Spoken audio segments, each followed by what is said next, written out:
Hello, everybody, and welcome to the Porcupine Perspective, a show where Robert and I take a look at politics, philosophy, and current events through the lens of individual freedom and liberty, or as we like to call it around here, the Porcupine Perspective. Now, if we can, we will take any opportunity presented to turn somebody's sacred cow into a hamburger. Now, before we get into the show, I do want to take a moment to give a shout out to our sponsor, Strikeforce Energy. It's an energy supplement that can be added to the beverage of your choice. Now, if you're like me, it's January and you're seeing the inside of a gym for the first time in a long time. Now, not only is Strikeforce free of any sugar or calories, but it is packed full of that kick some ass necessary to help you keep your resolutions. Visit them at strikeforceenergy.com. Use promo code NOMORECANS. You'll get 20% off of your order. Well, welcome to another episode, Robert. Hey, how you doing, Sean? I think I'm doing pretty good, man. Not too bad. Not too bad at all. Now, the subject matter, though, kind of irritates me a little bit. I'm not going to lie. For those of you in the audience that heard, not too long ago in Maryland, they were, I don't know if you'd call it servicing a red flag law. They were serving a warrant that was due to a red flag law. And they went to a gentleman's house because they were told that he posed a danger to himself or others. And they were there to confiscate his weapons. He answered the door with a gun in hand, but promptly put it down as he was talking to the police officers. And he basically refused to hand over his guns. And when they pushed the issue, he picked the gun back up. They wrestled over the gun, accidentally discharged. Didn't hit anyone, but they did go ahead and kill him. They shot him fatally, and not much else is known as of yet. For those of you that are hearing this for the first time, red flag laws are present now in 13 states, though some of the states do call them differently.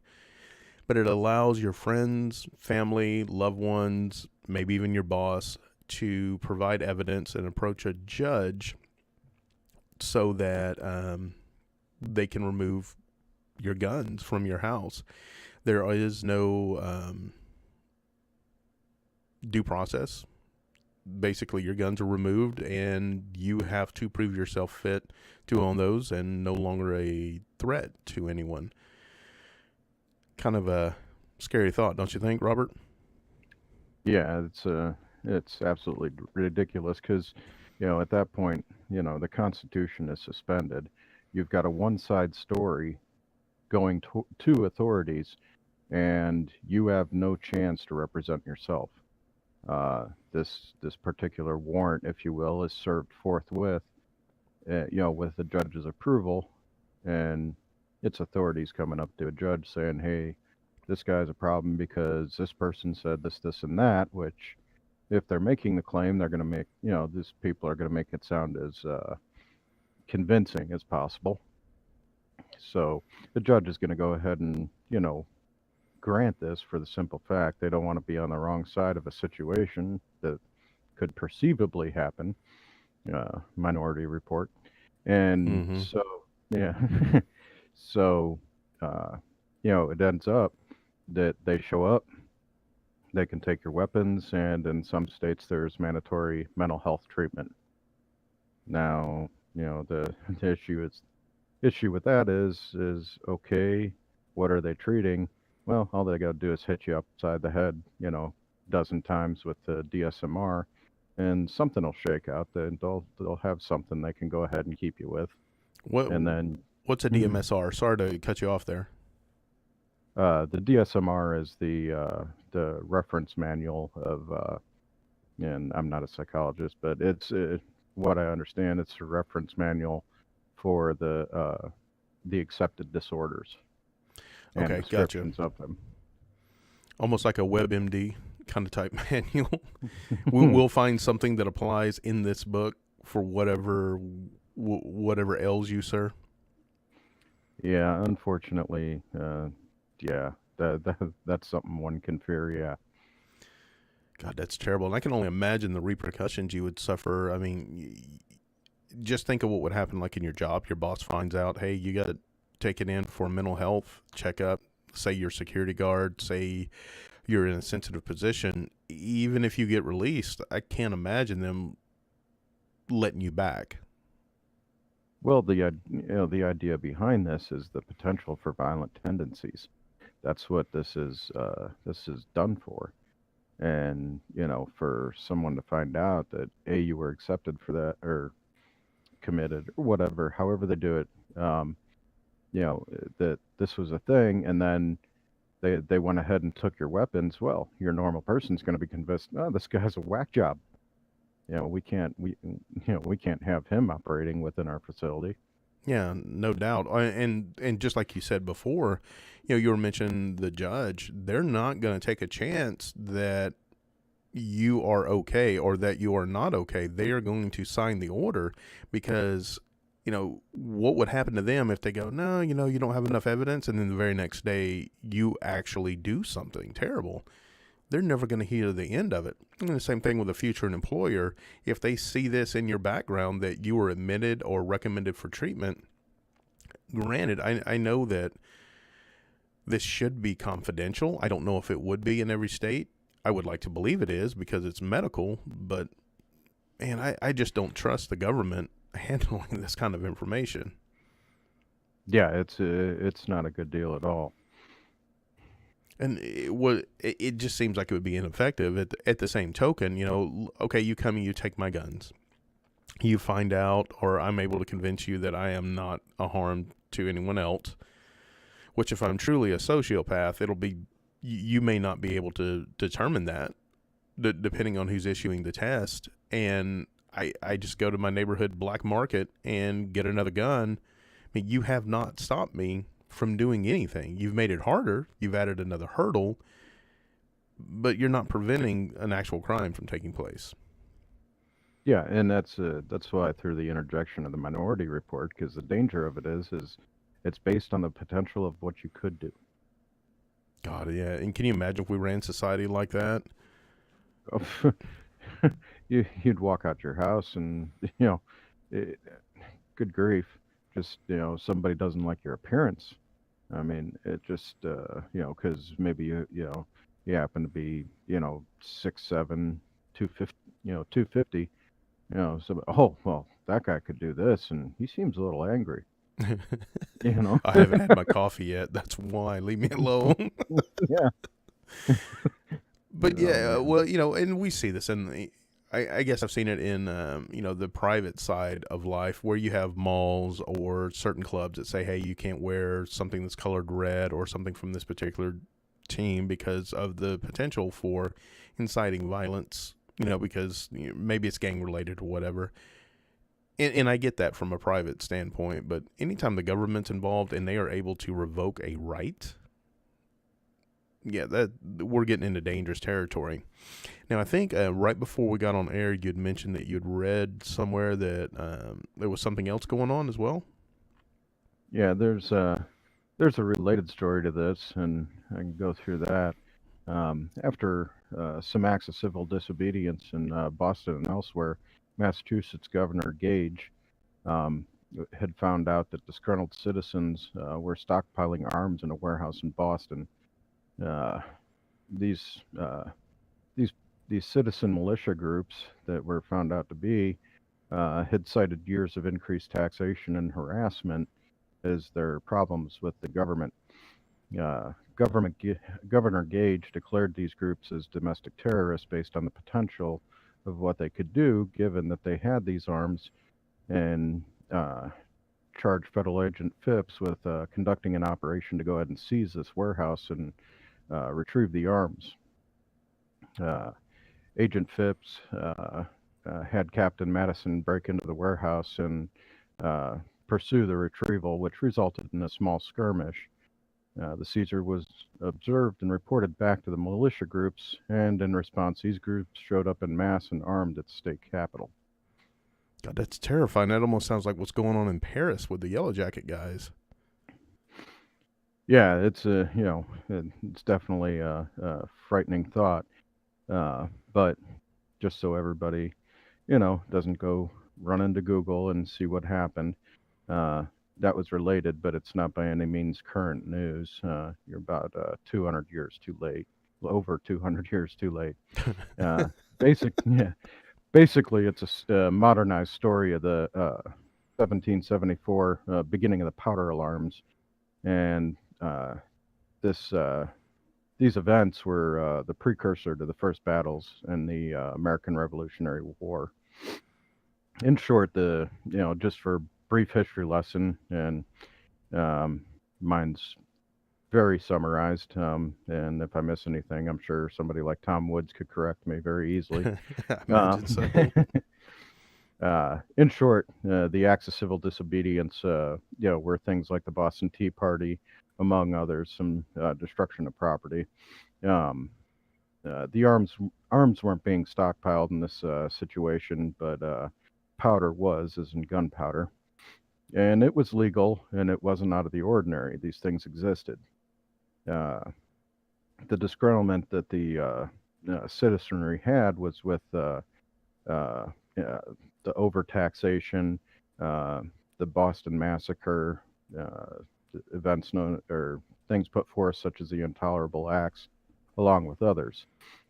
Thomas Gage was the crown appointed governor of the Massachusetts area or Massachusetts Bay Colony, and he communicated with William Brattle, who gave the key of the powder stores to County Sheriff David Phipps.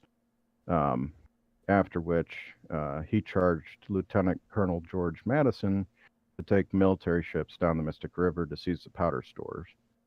Not much occurred when they did this. There was a minor scuffle, but nothing of any import. But news traveled along by folks who observed this, and rumors of casualties had alarmed the militias into a state of readiness for war. Gage was completely taken off guard and surprised by the size and organization of the militias and canceled any further powder raids and contacted the Crown for more men, which resulted in sending 400 elite soldiers to aid him. And by the way, among these militia leaders were Samuel Adams and John Hancock, folks that are, revered to be, are essentially deified in our American history. Yeah, and if I remember correctly, it wasn't really until Lexington and Concord that the first major casualties started happening in the war. The shot heard around the world, right? That's exactly right. Yep. Okay, yeah, I remember these were the precursors, but I mean, some of the key words from this article that you read, one, labeled domestic terrorists. That's something that we've already seen, even under the Obama administration. If I remember correctly, he had Eric Holder reclassify freedom groups or liberty groups in these little militias that we have running around in the United States as domestic terrorists. Now, obviously, no one's going around and raiding them, but that allows them a lot more leeway, both when investigating, their ability to get warrants on these people, and obviously it sets a stage not too dissimilar from a couple hundred years ago. But the wording is what's really interesting to me. Yeah, go ahead. Once you can go ahead and apply labels that go ahead and enact laws or enact what I want to say extra means in dealing with people, it opens up the floodgates for all kinds of problems. Yeah, no doubt. And I would sit here if I didn't already know what this story was about, and I would have said, God, this is a bunch of rebels. This is a bunch of radicals. These are terrorists, traitors, or whatever. What are they doing? But the problem is the language here, guys. When you allow your government to determine what is right, what is wrong, what is legal, what is illegal, anytime that government becomes tyrannical, you have to then begin to suspect or bring the language into suspect. They called them, and I guarantee you King George thought of our founding fathers, the people that we deify, as nothing less than these rebels, radicals, and traitors. But to us, it's completely different. Traitors. Yeah, absolutely. Because it was English fighting English. These weren't Americans fighting English. Back then, it was, is the same people fighting each other, essentially a civil war. Yeah, and the only reason we don't call it a civil war, we won. Yeah, exactly right. That's the difference. It's a revolution. You call it a revolution if you win. It's a civil war if the other guy, if the other guy is performing the uprising or they lose. There's a difference between a freedom fighter and an insurgent. They're both doing the same thing. It just depends on which side of it they're on. And that's the problem with language, is that we use this language to kind of cast a certain light, a light that they want on who's on the other side. So ask yourself this question. If you're sitting here and you're like me, you're like Robert, and you question the government, you speak out against the government, you speak out against its actions, whether it be the wars, the continuous wars that we have, whether it be taxation, whether it be the inhumane way that they treat veterans. I mean, the list can go on and on and on and on. Do you think your government considers you a good citizen? Of course not. Go ahead. Yeah, they've already shown this when, like you referred to Holder. I mean, they were listing all kinds of groups on this list that they didn't agree with, and that becomes really dangerous when it starts becoming opinion. There isn't a necessary act. There isn't a necessary precursor. It's that they view your opinion as a problem. I mean, there are even Christian groups listed, which, so, where does it stop? It doesn't stop, especially if they're continually changing what is okay to think and believe and what is not okay to think and believe. And, even for those, and those of you that follow politics, you're probably as confused as I am. There's no way to tell or even predict how a particular side is going to feel about something. The left, for instance, traditionally anti-war, right? They're against it. Not a peep out of them. Not a peep out of them the whole time Obama was in the presidency. How many children were killed? How many innocents were killed? And not a peep out of them. And then, right now you've got the right that's just as bad with stuff that they are traditionally against, whether it be tariffs, whether it be government involvement, the size of government, but they're sitting there cheering and pushing for it to grow. So how do you, as somebody that's sitting here in the middle, seeing both sides going, this is crazy, what do you do? I mean, that's my problem. I wake up every day and I wonder what it is that I'm going to say that's going to get me on a list. What is it that I'm going to criticize that's going to get me or someone that's listening to me in the crosshairs? Well, the way I see it right now is the window's about to shatter because there's no rhyme or reason to which side is doing what. The only ones acting with any kind of consistency are the ones that are calling themselves socialists. They're doing exactly what I figure they would do. That is crazy when you think about it, man. The one positive you can say about a socialist, okay, I'll grant you that. I never thought I would hear it, but okay, I'll give you that. Well, it seems to be the case. Like you talked about the left being anti-war. Well, they've got their panties in a bunch now because we're withdrawing, the withdrawal from Syria. Oh, that's terrible. We need to stay there. What? Yeah. Who's talking again? Maybe they should go on Fox News. Yeah, no doubt. And I don't get it. I don't understand it. I don't even know if I want to understand it. It almost seems like it's very much indicative of a problem you and I have talked about before, where it's not the idea that's rejected, it's the person that's bringing forth the idea that's rejected. Like in this case, for instance, it's Trump that's withdrawing us from Syria, or saying he's going to, and then hopefully drilling down to even less in Afghanistan. Well, if Obama had done it, it would be great. We would be cheering, just like the right cheers what we've been able to accomplish in the DMZ, North Korea versus South Korea. But because it's Trump doing it, it's got to be automatically evil. Now think of how scary that is. There's no more principle anymore. It's just, who do I hate? Why do I hate them? Let me put them in a group so that I can hate them more. And then you wake up, and if you're in that group, you don't even realize you've been put into it. And the groups are Well, changing continually. here's another example for you of confusion. Um, uh, Marco Rubio, he was, essentially the poster child for the Republicans a few years ago, if I'm not mistaken. Mm-hmm. Well, he supports the red flag laws in Florida. I'm confused.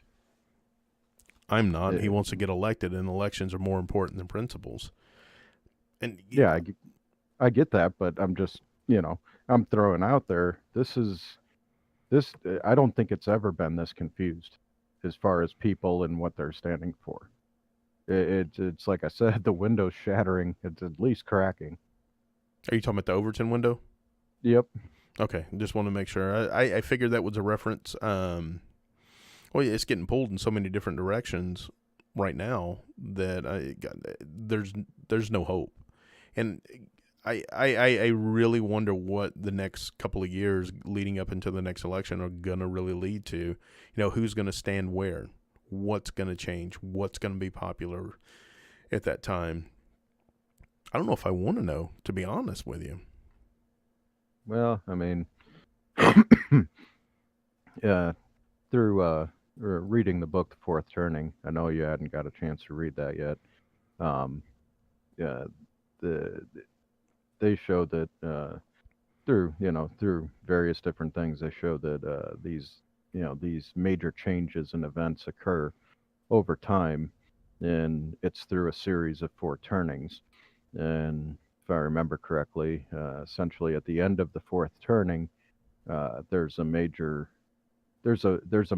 change for difference from what there was previously before, and they they predict this throughout several series of these. They predict that the end of this fourth turning, if I remember correctly, is around 2025. Yeah, I think that I did not get an opportunity to read it. You're correct. I do remember them on Tom Woods describing the book, and if you guys get an opportunity to read it, it's called The Fourth Turning. It's a very interesting book. They were able to go back. Was it to the 15 or 1600s? Yeah, it was pretty far back. I read it a little while ago. If I So remember correctly, it was back that far, and they were able to show that the way society, and I'm going to use the word evolved, I don't believe that's their word. There's changes that take place where you have these turnings that happen at fairly predictable points. And what's interesting is that the people that come out or the generations that come out of these turnings typically fall within a kind of interesting psychological profile. yeah, Maybe psychological is a bad word. a certain stance towards how things are, and they go ahead and classify those generations as such, and they each have roles within themselves, and then roles in how they interact with the other generations, and this cycles about throughout these turnings. Yeah, and it was fairly regular, if I remember correctly, and predictable for this entire time, except for, was it the Civil War came too early, and there was one other I thought that was off just a bit. I can't remember off the top of my head, but most of it, I mean, okay, you know, without any Nostradamus like ideals applied to them, I I believe, as far as I'd call it for predicting stuff, it was fairly on the mark. Yeah, and it's not within the year; it's within a time frame, and it's generational. So that's why you have kind of the wider band. But anyway, not to get off too much in the weeds, but I think Right. you're right, and it's held true. That doesn't necessarily mean it's going to continue to hold true. Things always change, but it sure as hell feels like we're in the meat grinder of change right now, where there's no way to tell what's up, what's down, what's left, what's right. No, differences. I mean, in the discourse, differences of opinion between between the two parties ends up in it can easily end up into a complete drawn out fight.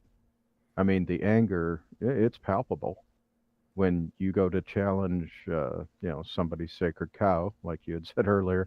um, you go to challenge anything that they hold dear, with respect to their party. uh, the anger's there right now. There isn't a whole lot of civil discourse that goes on. No, it's a rarity, I would say, honestly, almost as rare as finding a politician that you can trust. To be perfectly honest with you, to me, it almost feels like a pressure cooker that's been on the stove and it's been left on low, and it's just enough heat that it's keeping the pressure up, and then every now and then, the valve doesn't, it fails, and the pressure builds up just a little bit too much, but it just feels like anybody could walk by, turn the stove up, and it's on. I mean, we Yeah, almost saw it during the election. yeah, it isn't going to take too much more, and the results, it's just going to wreak havoc. Um, yeah, I don't look forward to the end result of this because I don't see anything but tempers going wild. Uh, the only ones that seem to be, you know, running level head or trying to have any civil discourse with anybody would be our groups. Yeah, the ones in the freedom movement. Yeah. For me, and I forgot to bring my tarot cards too, but to make some predictions here, I really think that, for the left, it might be this wall that gets constructed. For the right, I really think it's gonna be something to do with guns, maybe the red flag laws. But, then again, I could be wrong. They had no problem with bump stocks. So, maybe they're gonna let this one slide, but what happens when you've got cops that come in to take weapons? And it's interesting when you talk to these guys on the right, they'll have one of these thin blue line stickers, for instance, and then they'll have the Molon Lave or come and take it or any of those things right beside it. It's like, buddy, you do realize that it's going to be law enforcement, local law enforcement, that's going to come and take your weapons. No, it won't. They swore an oath to the Constitution. And you just point them to Maryland and say, it's happening. It's already happening, and the guy died over it because he didn't want to give up his weapons, whether he was mentally stable or not. Notwithstanding, it's going to happen. And go ahead. In response to what you're talking about there, that story, for matter, just a little correction, if I remember reading it correctly. When that individual went ahead and set his weapon down because he realized it was police officers, like any normal person would do, the point at which he grabbed for the gun and they ended up fighting with it was because the officer told him he couldn't have that, and the officer reached for it. And that's when the scuffle ended up occurring, and the shot went off, assumedly in the air, as they scuffled for the weapon. Right. I do remember no one was injured, so we'll And just have then, to assume. yeah, the other part of that is, yeah, I believe the niece commented and gave gave some background on what was going on, albeit vague. I thought she said she believed her aunt called as the person who reported it in, and when they had asked why, she said, "Oh, that's the family." So that bolsters my thoughts on that. You know, uh, a lot of this could turn out to just be um, retaliation on others due to some argument they had, and they just feel like the best way to get back at them is to do this. Yeah, I mean, imagine being at, we were all probably at Christmas dinners or other holiday dinners or maybe even office parties over the holidays, and one comment taken out of context, or you get in an argument with someone like, no, I should have my guns. To them, you don't sound stable. To you, you sound like you pose a danger. So I need to do my civic duty and tell law enforcement that you pose a danger, and then people die. because that's the inevitable outcome here. Is if it's not you, it's going to be the cops. They're going to go knocking on the wrong door, and things are going to get really bad. And I don't see a good end in sight with No, this and at all. if it isn't that, I mean, when depending, whatever side's in power or whatever and what they want, um, when does the mental health treatment turn into re-education? You mean like they're doing in China right now? Absolutely. Yeah, they put you in a camp if you. And granted, China's not the first one to do it. They're just coupling it with modern technology, facial recognition, and social media posting. But you're absolutely right. And I could absolutely see it being a case where, okay, well, you're suffering from some kind of delusion here and you're seeing enemies where there's not. So we need to put you in this little room for a little while until you say the things that we want you to say. And then we'll let you back out, but we're never giving you your guns again. Yeah, and with this type of one-sided reporting, I mean, it throws you right back to China's social credit score. But in my opinion, it's absolutely worse. Yeah. You're not getting judged from your actual actions or things you've done. It's someone's perception. Yeah, and with immediate repercussions, not just, oh, your score got lowered. It's right now. Right now, knock, knock. If you get a knock on the door, if they think you're dangerous enough, they're just going to kick down your door. And again, perspective here. Our founding fathers were these rebels. They were these radicals. They were, God, I think by modern standards, you could consider them terrorists or traitors. Absolutely. We went over that already. Mm-hmm. But it's not going to take much for somebody to really, really, really spark something off with this. And of course, the first thing that the government's going to do is they're going to attach these labels to them just so they can discredit anything that they're going to say. Again, I'm not saying to start shooting at people that are knocking on your door by any stretch of the imagination, but at some point you've got to ask yourself, where is my line in the sand? Where is the point where I am no longer going to allow the people that are over me to take advantage of me and to take away my rights, whether it be the right to speak, whether it be the right to be secure in my person or papers, whether it be my right to defend myself and my family? Where is your line? The line during the Revolutionary War, what were the taxes? They were tiny little taxes compared to what we're paying right now. And they were dumping shit into the harbor. And they were sniping British soldiers marching through the woods. And it's so weird to kind of see where we're at now compared to where we were. Yeah, I mean, and the thing is yeah, the thing that I don't want to see, and why this is so bad, is it's so easy for this to end up, going sideways during one of these retrievals or whatever. Uh, I don't want to see anybody on either side end up getting hurt, and I see that as a problem, with something like this. Yeah, there's no way it's not going to happen. I mean, It, it's already happened. So, I mean, yeah, and it's absolutely it's absolutely stupid for somebody to die, like in this case, over a squabble. It's absolutely ridiculous.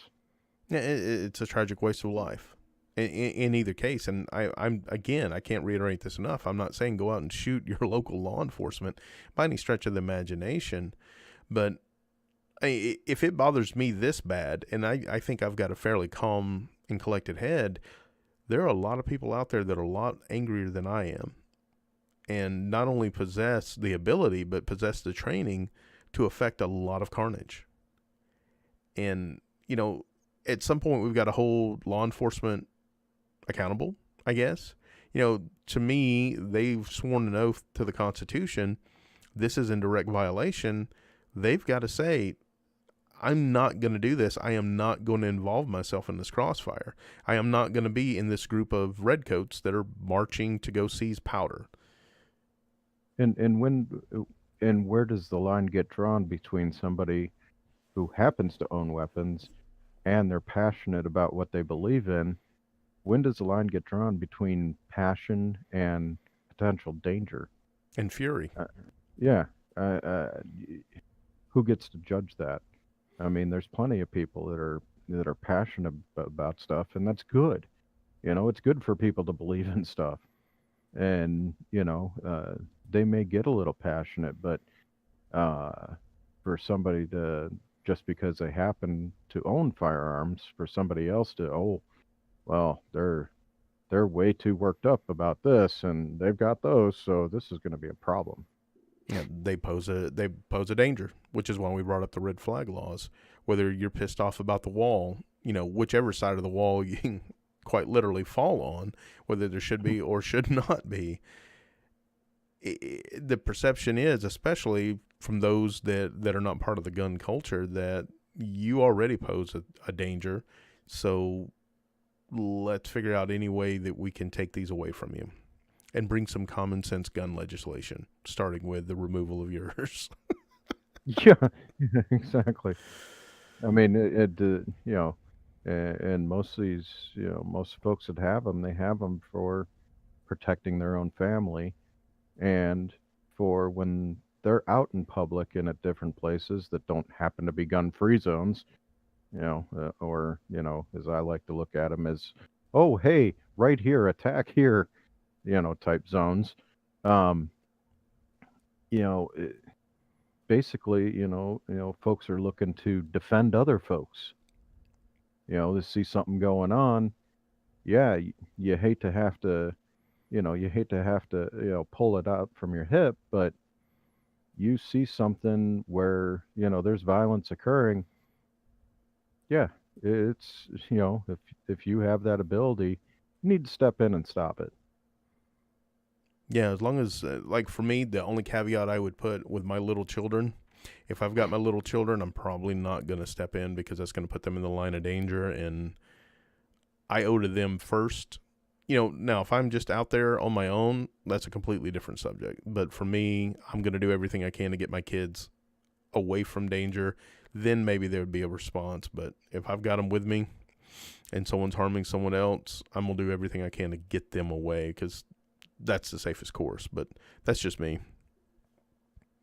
No, I hear you. And, some circumstances, if it happens right in front of you, you got no choice but to react. Absolutely. And at that point, you do what you have to do. And if you have no other option, then you've got to exercise as much force as you deem necessary to negate a threat. But, imagine what we're talking about right now and then overlay what's going on in Paris with these riots. And these are mainly over the taxation, but it's the opposite of what we had in, in our revolution. They want the rich taxed more. They want the rich to pay more. They want to pay less. They want free parking, downtown, and this list of demands that are quite literally socialist in nature. And it's a response to austerity measures that I always butcher his name. It's Macron, right? I believe it's Macron. Maybe I'm Americanizing it, but that's what I've heard. Right. I always mess it up. But when he got elected, he instigated a few austerity measures trying to bring some of the spending back under control. And these people are rioting to have other people taxed. But just that little bit of a nudge is all it took to set off this powder keg. And they're going after law enforcement. They're going after riot police. They're destroying property. They're doing, all the things that we say you should not do, if at all possible. But it's over taxes, guys. What kind of fervor would we see in this country if it was over guns?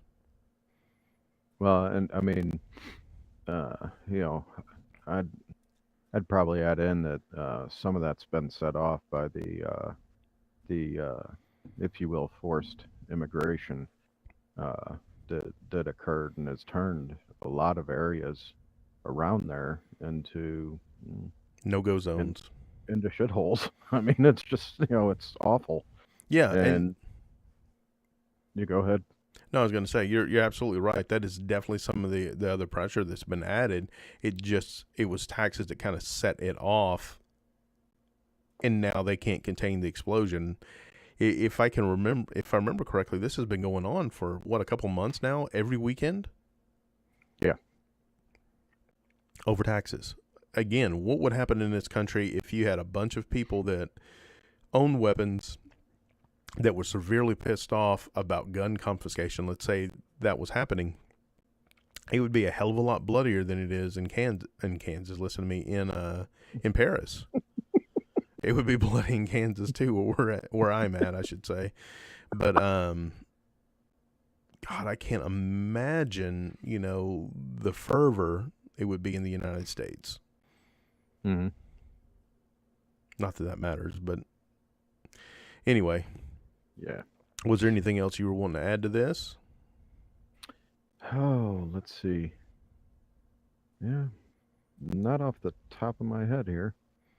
I think we've done pretty well on that topic. Yeah, we've beat that horse a little longer than we probably should have. But I want to close it up, guys, by saying this. Keep in mind and be wary of the language that's being used to describe other people. Like we mentioned earlier in the episode, one person's heroes is another person's terrorists, another person's rebel, another person's radical. If you allow your government to decide what is right, what is wrong, especially if it's a tyrannical government like ours is turning into, you have to suspect the language and don't just assume that the person or persons that they are casting in this light are bad. So, again, we've beat that horse enough. Thank you guys again for sticking it out with us. We really appreciate you very much, and we will see you next time. Always look back over your shoulder.